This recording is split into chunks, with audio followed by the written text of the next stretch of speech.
અધ્યાય 8 પુરુષોત્તમ ભગવાનની જય. મેધાવીનો સ્વર્ગવાસ. ભગવાન વિષ્ણુ અને શ્રી કૃષ્ણનો આ વાર્તાલાપ સાંભળીને નારદજીને ઘણો જ આનંદ થયો.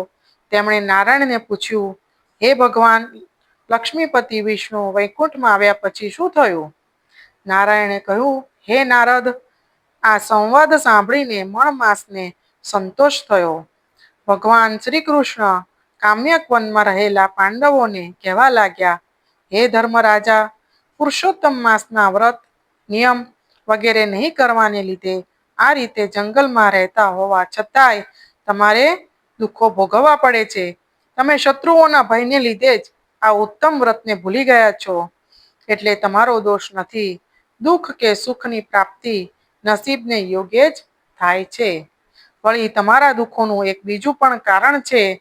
તમારી પત્ની પૂર્વજન્મમાં મેઘાવી નામની ઋષિની પુત્રી હતી.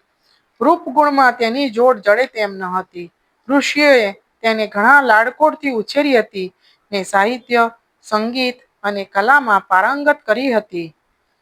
10 વર્ષની ઉંમરે પહોંચેલી આ મેધાવતીએ એક વખત તેના પડોશમાં રહેતી તેની બહેનપણીને તેના પુત્રને રમાડતી જોઈ. તેથી તેને પણ સંતાન સુખની ઈચ્છા થઈ આવી.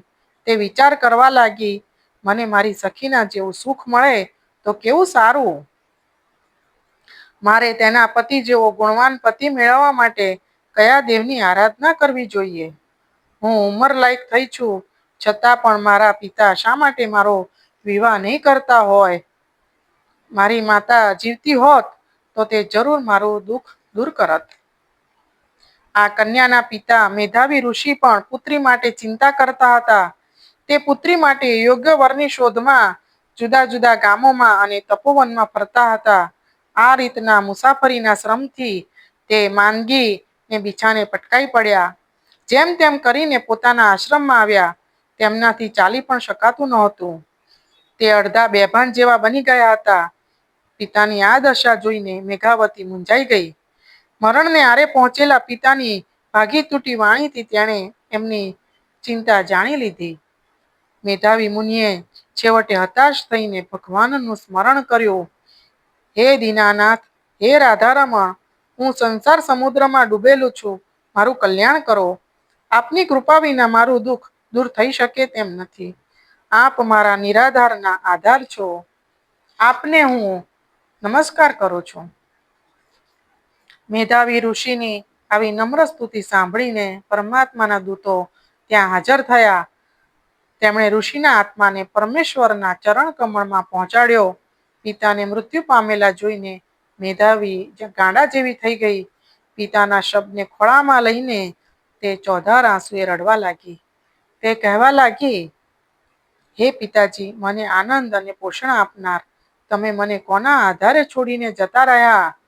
હવે મારું પાલન પોષણ કોણ કરશે? મારે માં કે ભાઈ પણ નથી. આ ઘોર જંગલમાં હું કેવી રીતે રહી શકીશ? મને અનાથ મૂકીને તમે ક્યાં ચાલ્યા ગયા? આ રીતે જીવવું તેના કરતાં મરી જવું તે વધારે સારું છે. ઋષિ કન્યાનો આ વિલાપ સાંભળીને બધા ઋષિઓ ત્યાં દોડી આવ્યા. સૌએ મેધાવતીને આશ્વાસન આપ્યું. પછી ઋષિના શબને અગ્નિ સંસ્કાર કર્યા. ત્યારબાદ સૌ ઋષિઓ પોતપોતાના આશ્રમે પાછા ફર્યા. મેધાવતીએ પિતાની પાછળ યોગ્ય શ્રાદ્ધ, તર્પણ, દાન વગેરે કર્યું. તેની સ્થિતિ હવે મા વિનાના વાછરડા જેવી હતી. દિન પર દિન શરીર સુકાતું જતું હતું. પરંતુ દુઃખનું અસળ દાડા એ ન્યાયે સમય પસાર થતા તે પોતાનું દુઃખ ધીમે ધીમે ભૂલવા લાગી. અધ્યાય 8 સમાપ્ત. પુરુષોત્તમ ભગવાન કી જય.